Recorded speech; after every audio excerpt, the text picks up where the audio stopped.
महफिल Urdu YouTube channel पर आपका एक बार फिर इस्तकबाल करते हैं, स्वागत करते हैं और आपको खुशामदीद कहते हैं। साथियों, जैसा कि आपको पता ही है कि हम आपकी यूटेट उर्दू, हिंदी और दीगर सब्जेक्ट की तैयारी फ्री ऑफ कॉस्ट करा रहे हैं और आज हमारी ऑनलाइन क्लास का ये 12वां दिन है। आज से पहले 11 क्लासेस हमने आपको करा दी है। अभी तक अगर आपने हमारी पिछली क्लासेस नहीं देखी है तो प्लेलिस्ट में जाइए और ज़रूर देखिए, क्योंकि आपको हज़ारों सवाल के आंसर वहाँ से मिल पाएंगे। तो इसी तरह रोज़ाना हम रात को 8 बजे लाइव आते हैं यूटेट, सीटेट, नेट, जेआरएफ और पीएचडी वगैरह की तैयारी कराने के लिए। तो अगर आपने अभी तक इस चैनल को सब्सक्राइब नहीं किया है तो कर लीजिए और घंटी का बटन दबाना बिल्कुल ना भूलिए, क्योंकि तभी आपको नोटिफिकेशन मिल पाएगा। चलिए, तो सवाल आज का जो आपका सवाल नामा है, पेपर है, वो भी एक PYQ है और ये 2018 का सेकंड पेपर आया था और इसको आज हम सॉल्व करेंगे और इसके तज्ज़िया करेंगे, इसकी वजाहत आपके सामने पेश करेंगे। चलिए, देखिए, जो यूटेट और सीटेट का आपका पैटर्न आता है उसमें आपका एक इक़्तिबास यानी पैराग्राफ ज़रूर आता है और वहाँ से आपके 7 से 8 नंबर आते हैं। तो आप इसको हल्के में बिल्कुल मत लीजिएगा। कई बच्चे ऐसे करते हैं कि पैराग्राफ को सोल्व नहीं करते और फिर उनके नंबर कट जाते हैं। चलिए, तो पहले हम इक़्तिबास को पढ़ते हैं और इसको आप गौर से सुना कीजिए और मेरे साथ साथ पढ़ा भी कीजिए, क्योंकि आपका तलफ़ुज़ भी सही होगा और एग्ज़ाम में आने वाले क्वेश्चनों को आप सोल्व कर पाएंगे। चलिए, देर ना करते हुए शुरू करते हैं। एक ज़माना था जब ये समझा जाता था कि ज़मीन सारी कायनात का मरकज़ है। इंसान चूँकि अपनी अक्ल व फ़हम के बाइस बाकी मखलूक से मुमताज़ और बरतर है और कायनात का हर ज़र्रा इसकी खिदमत के लिए बनाया गया है, इसलिए जिस मुकाम पर वो रहता है लाजिमन वही सारी कायनात का मरकज़ होना चाहिए। लेकिन इल्म हैयत की तरक्की करके साथ ये बात बिल्कुल वाज़ेह हो गई कि ना सिर्फ ये कि ज़मीन कायनात का मरकज़ नहीं है, बल्कि इसकी हैसियत कायनात के सारे निज़ाम में एक ज़र्रा बेमिक़दार की सी है। यानी ज़मीन जो हमारी ये गोला है बहुत छोटा सा है, इससे बहुत बड़े बड़े जो गोले हैं जो और कुर्रे हैं वो मौजूद हैं। रात के वक्त जब हम आसमान की तरफ निगाह करते हैं जी, तो बेशुमार छोटे बड़े तारों से जगमगा रहा होता है। क्या जगमगा रहा होता है? आसमान, ठीक है जी। उनमें से हर तारा अपनी जगह एक मुस्तकिल हैसियत रखता है। बाज़ सितारे कतर में यानी कि मोटाई में, ठीक है, हमारे सूरज से सैकड़ों हज़ार गुना बड़े हैं और उनकी हरारत और चमक दमक भी सूरज से कहीं ज़्यादा है। अब आप अंदाज़ा लगाइए कि सूरज से हज़ारों गुना बड़े बड़े सितारे मौजूद हैं। अल्लाह अकबर जी। लेकिन अपनी दूरी के बाइस महज रोशनी का एक नुक्ता मालूम होते हैं। वो हमसे इस कदर दूर हैं कि उनकी रोशनी को ज़मीन तक पहुंचने में हज़ारों लाखों साल लग जाते हैं। हालांकि रोशनी की रफ़्तार 1,86,000 मील फ़ी सेकंड है। इस रफ़्तार से रोशनी एक साल में जितना फ़ासला तय करती है उसे एक नूरी साल कहा जाता है। अब देखिए, जो इक़्तिबास आपने पढ़ा है उसी में से क्या होगा, आपसे सवाल पूछे जाएंगे। चलिए, जल्दी से सवाल नंबर 61 आपकी स्क्रीन पर, जल्दी से आप इसका जवाब दीजिए। और सवाल नंबर 61 में आपसे पूछा गया है कि इंसान बाकी मखलूक से मुमताज़ और बरतर है, किस माना कर है, क्यों है? ऑप्शन ए में अपनी जिस्मानी बनावट की वजह से, बी अपने रहन सहन की वजह से, सी अपनी आदत और तबीयत की वजह से और डी अपनी अक्ल व फ़हम की वजह से। जी, जल्दी से जवाब दीजिए। तो इसका इस सवाल नंबर 61 का आपका ऑप्शन नंबर ए बिल्कुल सही हो जाएगा, अपनी अक्ल व फ़हम की वजह से, ठीक है, क्योंकि इंसान के पास अक्ल ही एक ऐसी चीज़ है जो उसे दूसरों से मुमताज़ और बरतर बनाती है। सवाल नंबर 62 में आपसे पूछा गया है कि इल्म हैयत की तरक्की ने ये बात वाज़ेह कर दी है। कौन सी बात वाज़ेह कर दी है, जल्दी से बताइए जी। ये बात वाज़ेह कर दी है कि ज़मीन कायनात का मरकज़ है, कायनात ज़मीन का मरकज़ है, या फिर ज़मीन कायनात का मरकज़ नहीं है, या फिर कायनात ज़मीन का मरकज़ नहीं है। जल्दी से बताइए आप, ऑप्शन नंबर कौन सा सही हो जाएगा सवाल नंबर 62 का जी। तो सवाल नंबर 62 का ऑप्शन नंबर सी बिल्कुल सही हो जाएगा, ज़मीन कायनात का मरकज़ नहीं है। चलिए, अगला सवाल आपकी स्क्रीन पर और आपसे पूछा गया है कि ये बताइए कतर के माना हैं। ठीक है, सवाल नंबर किसमें 63 में आपसे पूछा गया है कि कतर के माना क्या है। देखिए यहाँ क्या है, दायरा है, वज़न है, जसामत है, या फिर मरकज़ से गुज़र कर किसी दायरे को दो बराबर हिस्सों में तकसीम करने वाला ख़त्ते मुस्तकीम। जी जल्दी से आप सवाल नंबर 63 का जवाब दीजिए। तो सवाल नंबर 63 का आपका ऑप्शन नंबर डी बिल्कुल सही हो जाएगा कि मरकज़ से गुज़र कर किसी दायरे को दो बराबर हिस्सों में तकसीम करने वाला जी ख़त्ते मुस्तकीम क्या है, इसको कतर कहते हैं। ठीक है, चलिए अगला सवाल आपकी स्क्रीन पर सवाल नंबर 64 में आपसे पूछा गया है कि बाज़ सितारों की हरारत और चमक दमक कैसी है। देखिए हरारत कहते हैं गर्मी को, ठीक है जी। चमक दमक का आपको पता ही है कि सूरज से कहीं ज़्यादा है या सूरज के ही बराबर है या सूरज से बहुत कम है या फिर ज़मीन की चमक दमक से कहीं ज़्यादा है। जल्दी से बताइए सवाल नंबर 64 का ऑप्शन नंबर कौन सा सही हो जाएगा। चलिए इसका ऑप्शन नंबर ए बिल्कुल सही हो जाएगा। जिन्होंने ए दिया है वो बिल्कुल सही दिया है, सूरज से कहीं ज़्यादा है। सवाल नंबर 65 आपकी स्क्रीन पर आपसे पूछा गया है कि रोशनी की रफ्तार फ़ी सेकंड कितनी है। रोशनी कितनी तेज़ी के साथ सफ़र करती है, इसकी रफ्तार कितनी है, एक सेकंड में कितना सफ़र तय करती है।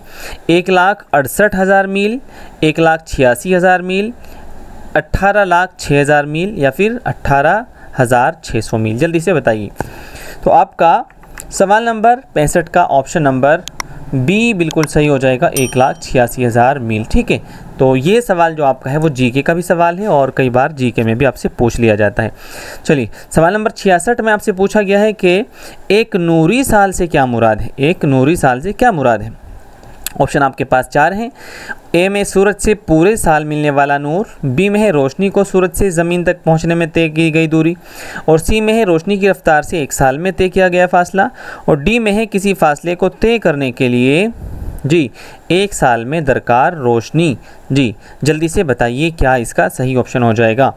तो सवाल नंबर 66 का आपका ऑप्शन नंबर जी जल्दी से बताइए, सी बिल्कुल सही हो जाएगा। क्या हो जाएगा, C will be the right answer. जिसने सी दिया है बिल्कुल सही है कि रोशनी की रफ्तार से एक साल में तय किया गया फासला क्या कहलाता है, एक नूरी साल कहलाता है। चलिए अगला सवाल आपकी स्क्रीन पर और पूछा गया है कि दो मुतज़ाद लफ्ज़ों का मुरक्कब लफ्ज़ कौन है।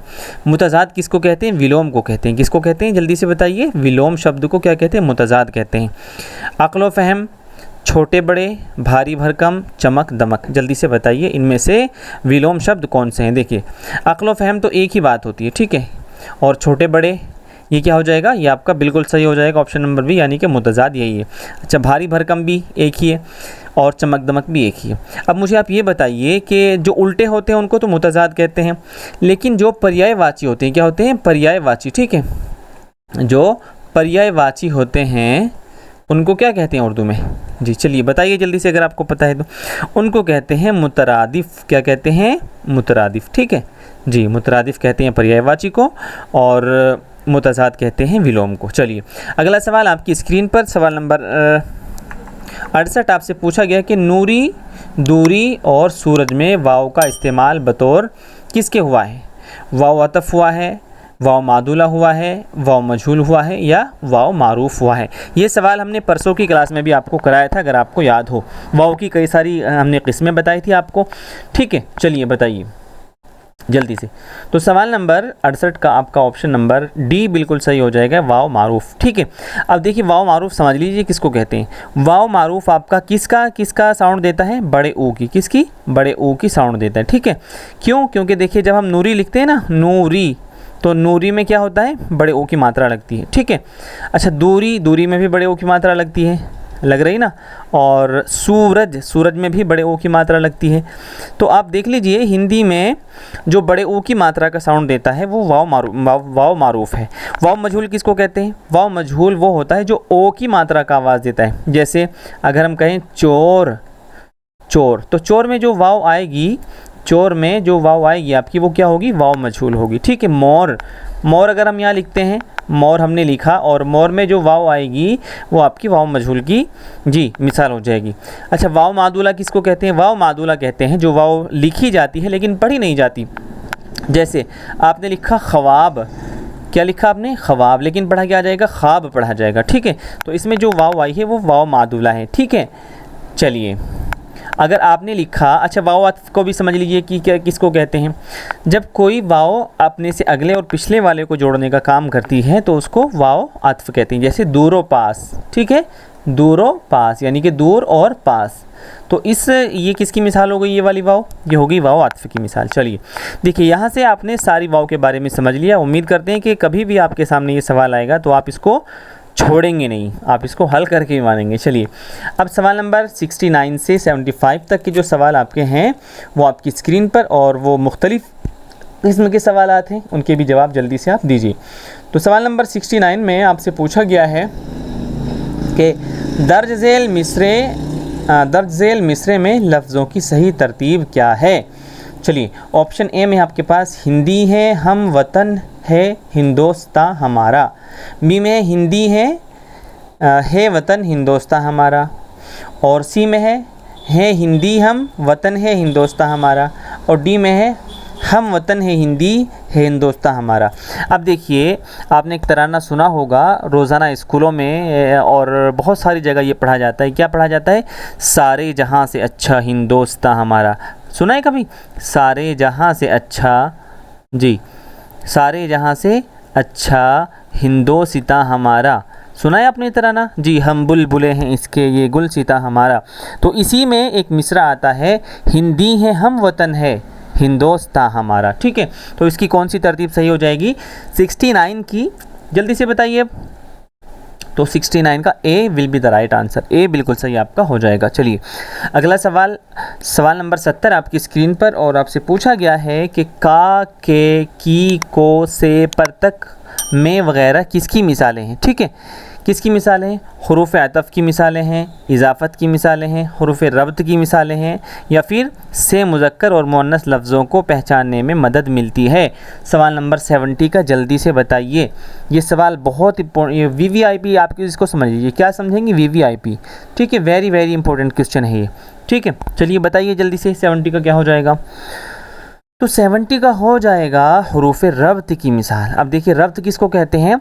रब्त कहते हैं जोड़ने वाले को। ठीक है, जैसे इसकी मिसाल समझ लीजिए। ठीक है जी, अगर हम पूछें कि आप किसका पेपर अभी सोल्व कर रहे हैं तो आप क्या कहेंगे? उर्दू का पेपर, उर्दू का पेपर। ठीक है, आप क्या सोल्व कर रहे हैं अभी? उर्दू का पेपर। ठीक है जी, तो के, का, के, की, को, से, पर तक, ये सारी मिसालें किसकी होती हैं? हुरूफ़े रब्त की मिसालें हैं, आप इनको भूलिएगा मत। ठीक है, चलिए अगला सवाल 71 आपकी स्क्रीन पर, और आपसे पूछा गया है कि सरगुज़िश्त के मुसन्निफ़ कौन हैं? सरगुज़िश्त के मुसन्निफ़ कौन हैं? जी, मुज्तबा हुसैन, मुश्ताक़ अहमद यूसुफ़ी, पतरस बुखारी और ख्वाजा हसन निज़ामी। जल्दी से बताइए 71 का सही जवाब क्या हो जाएगा। जी, तो ये किताब का नाम है और इसके मुसन्निफ़ हो जाएंगे आपके मुश्ताक़ अहमद यूसुफ़ी। ठीक है, अब यहाँ से आपके फैक्चुअल जो क्वेश्चन है वो स्टार्ट हो गए हैं। सवाल नंबर 71 आपसे पूछता है कि गज़ल नीम वहशी सिनफ़े सुखन है, ये कौल किसका है? बहुत बार एग्ज़ाम में आता है, बहुत मशहूर ये कौल है। अब बताइए आप किसका है। जी, ऑप्शन ए में रशीद अहमद सिद्दीकी, बी में अज़मतुल्लाह, सी में मसूद हुसैन रिज़वी अदीब, और डी में कलीमुद्दीन अहमद। जल्दी से बताइए। जी, तो सवाल नंबर 72 का आपका ऑप्शन नंबर डी बिल्कुल सही हो जाएगा। देखिए, दो ये कौल एक जैसे हैं, दो स्टेटमेंट एक जैसे हैं। एक ने तो कहा है गज़ल नीम वहशी सिनफ़े सुखन है, ये किसका हो जाएगा? आपका कलीमुद्दीन अहमद का हो जाएगा। ठीक है, कलीमुद्दीन अहमद। अच्छा, एक ने कहा है कि गज़ल उर्दू शायरी की आबरू है। रशीद अहमद सिद्दीकी ने क्या कहा है कि गज़ल उर्दू शायरी की आबरू है। गज़ल क्या है? गज़ल उर्दू शायरी की, जी, आबरू है। ये किसका कौल है अगर कभी आ जाए तो? ये है रशीद अहमद सिद्दीकी का। अच्छा, अज़मतुल्लाह ख़ान ने भी एक बात कही है गज़ल के बारे में, बताइए अगर आपको पता है तो। अज़मतुल्लाह ख़ान ने कहा कि गज़ल की गर्दन बिलाशुबा मार देनी चाहिए। ठीक है, यानी कि गज़ल को कत्ल ही कर देना चाहिए, अज़मतुल्लाह ख़ान ने कहा है। बड़े ख़िलाफ़ थे जी, गज़ल की गर्दन मार देनी चाहिए। ये किसका कौल था? ये था अज़मतुल्लाह ख़ान का। ठीक है, चलिए आपने समझ लिया होगा, मार देनी चाहिए। ठीक है, तो इनको याद कर लीजिए आप। ये स्टेटमेंट आते हैं और आपके नंबर बढ़ा के चले जाते हैं या फिर घटा के जाते हैं। सवाल नंबर 73 आपकी स्क्रीन पर, और आपसे पूछा गया है कि कौन सा जुमला ज़मीर गायब से मुताल्लिक़ है। अब आप ज़मीर को समझ लीजिए। पहले किसको कहते हैं? प्रोनाउन को ज़मीर कहते हैं। किसको? आपको पता है ना, दो चीज़ें होती हैं, एक होती है नाउन, एक होता है प्रोनाउन। तो ज़मीर कहते हैं प्रोनाउन को। और गायब, गायब किसको कहते हैं? ऐसा ना प्रोनाउन जो यहाँ पे मौजूद ना हो, जैसे वह, उस। ठीक है, चलिए। मैं पढ़ता हूँ जी, तुम लिखते हो, वह पढ़ चुका, हम सब लिखेंगे। तो बताइए ज़मीर गायब की मिसाल कौन सी है इसमें जी? तो इसका देखिए, मैं पढ़ता हूँ इसका मतलब मैं तो यही हूँ, हाजिर हूँ। एक होती है ज़मीर हाजिर, एक होती है ज़मीर गायब। तो हाजिर का मतलब यहीं मौजूद होना और गायब का मतलब यहाँ ना होना, कहीं दूर होना। तो अगर कह रहा हूँ कि मैं पढ़ता हूँ, मैं तो यहीं हूँ, अपने बारे में बात कर रहा हूँ। अब है तुम लिखते हो, ये भी ज़मीर हाजिर की मिसाल हो जाएगी। अच्छा, हम सब लिखेंगे, हम भी यहीं पे हैं, तो इसीलिए क्या हो जाएगा, ये भी हाजिर हो जाएगा। तो इसमें बचता है ऑप्शन नंबर सी, आपका सही हो जाएगा। इसका मतलब है वह, ये क्या हो जाएगा, गायब। ठीक है, गायब का मतलब जो यहाँ नहीं है उसके बारे में बात हो रही है, तो उसको हम गायब कहते हैं। चलिए, उम्मीद करते हैं आपकी समझ में पेपर पूरा आ रहा होगा और आप इंजॉय भी कर रहे होंगे। सवाल नंबर 74 की तरफ बढ़ते हैं और आपसे पूछते हैं कि सवाल नंबर 74 का जल्दी से आप जवाब बताइए। फोर्ट विलियम कॉलेज कहाँ कायम किया गया? देखिए, बहुत मशहूर सवाल है, बहुत सारे क्वेश्चन पेपर में हमने हल भी करा दिया है। ऑप्शन ए दिल्ली, कोलकाता, हैदराबाद और नागपुर। जल्दी से बताइए जी। तो फोर्ट विलियम कॉलेज कहाँ पे कायम किया गया, जल्दी बताइए? कोलकाता में। अब इसी से जुड़ा हुआ सवाल आ जाता है कि कब कायम हुआ। तो कब हुआ? 1800 ईस्वी में। ठीक है, 1800 ईस्वी में। किसके कहने पर हुआ जी, वो आपको बताना पड़ेगा। अब इसके जो शोबा उर्दू के सदर थे वो कौन थे? वो थे जॉन गिलक्रिस्ट। ठीक है, जॉन गिलक्रिस्ट। कई बार आपसे यहाँ से पूछा जाएगा कि फोर्ट विलियम कॉलेज की सबसे मशहूर नसरी उर्दू किताब का नाम बताइए। तो क्या हो जाएगा? वो बागो बहार। क्या हो जाएगा? बागो बहार। कई बार आपसे पूछा जाएगा बागो बहार का मुसन्निफ़ कौन है? तो हो जाएगा मीर अमन। ठीक है, तो इस तरह के बहुत सारे सवालात फोर्ट विलियम कॉलेज से जुड़े हुए आते हैं। और फोर्ट विलियम कॉलेज का जो बंद किया गया था इसको, वो तकरीबन जी 1854 या 56 में गालिबन इसको बंद कर दिया गया था। चलिए, अब सवाल की तरफ बढ़ते हैं। सवाल नंबर 75 आपकी स्क्रीन पर आपसे पूछा गया है कि आग है, औलाद इब्राहीम है, नमरूद है, क्या किसी को फिर किसी का इम्तहान मकसूद है?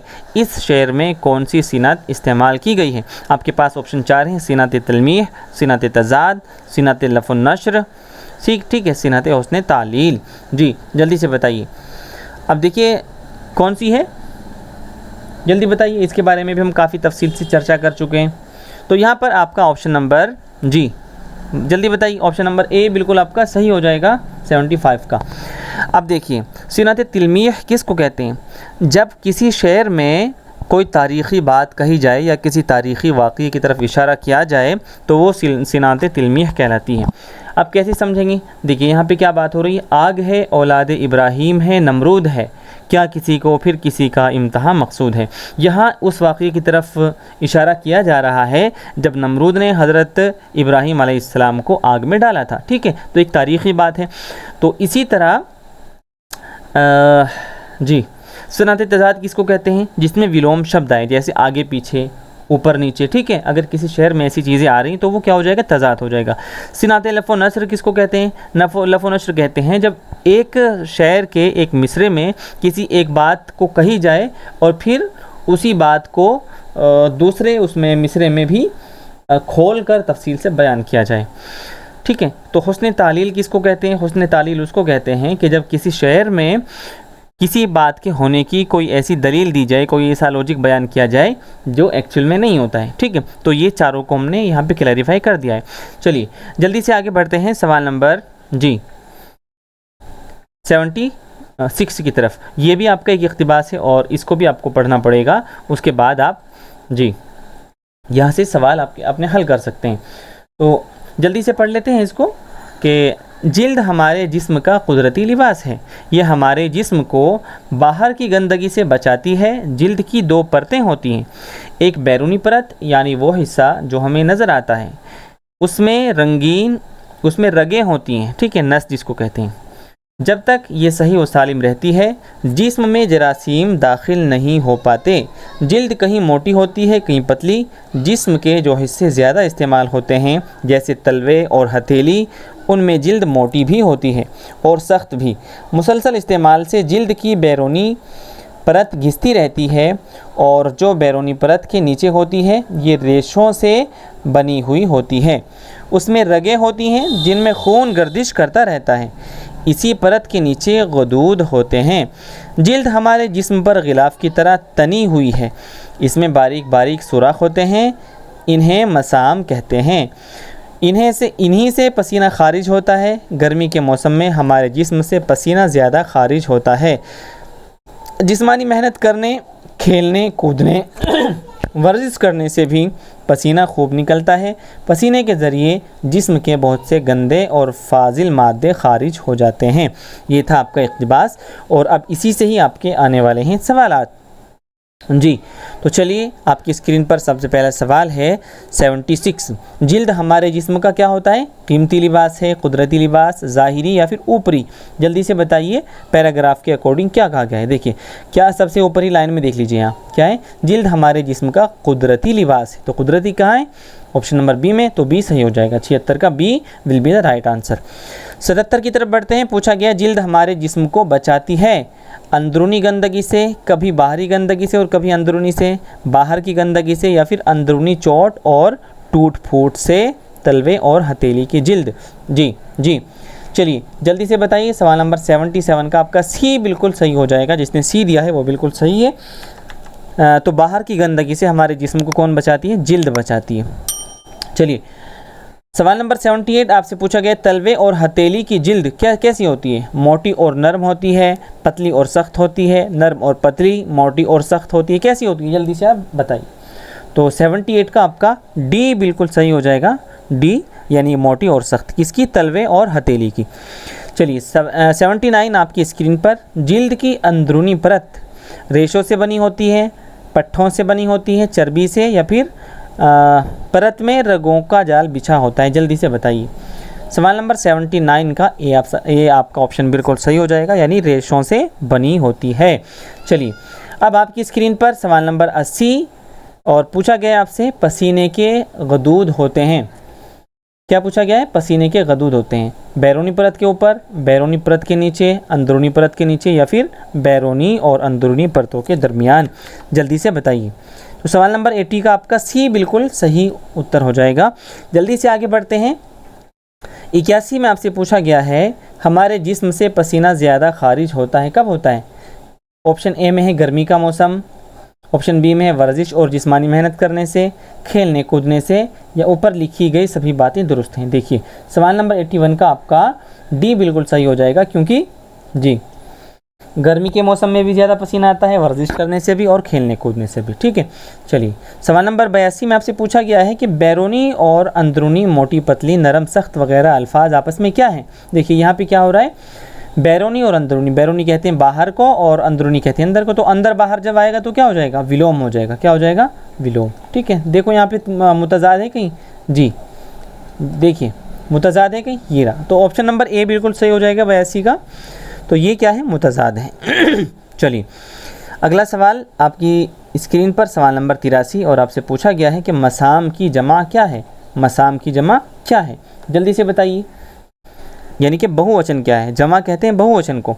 तो 83 का क्या हो जाएगा? जी समियात, समावात या मसामात या फिर मसावात? जल्दी बताइए। तो 83 का आपका ऑप्शन नंबर सी बिल्कुल सही हो जाएगा। और मसावात कहते हैं बराबरी को। ठीक है जी, चलिए अगला सवाल आपकी स्क्रीन पर, और ये जो सवालात आपके हैं ये आपके टीचिंग अप्रोच से लिए गए हैं। एक टीचर के नुक्ते नज़र से आप इनको हल कीजिएगा और बताइएगा इनका सही जवाब क्या होगा। चलिए किसी ज़बान को लिखने के मेयारी सूरत का नाम क्या है? इमला, रस्मुल ख़त, हुरूफ़ तहज्जी, ख़त्ते नस्तालीक़? जल्दी से बताइए। सवाल नंबर 84 का क्या हो जाएगा? लिखने की बात हो रही है।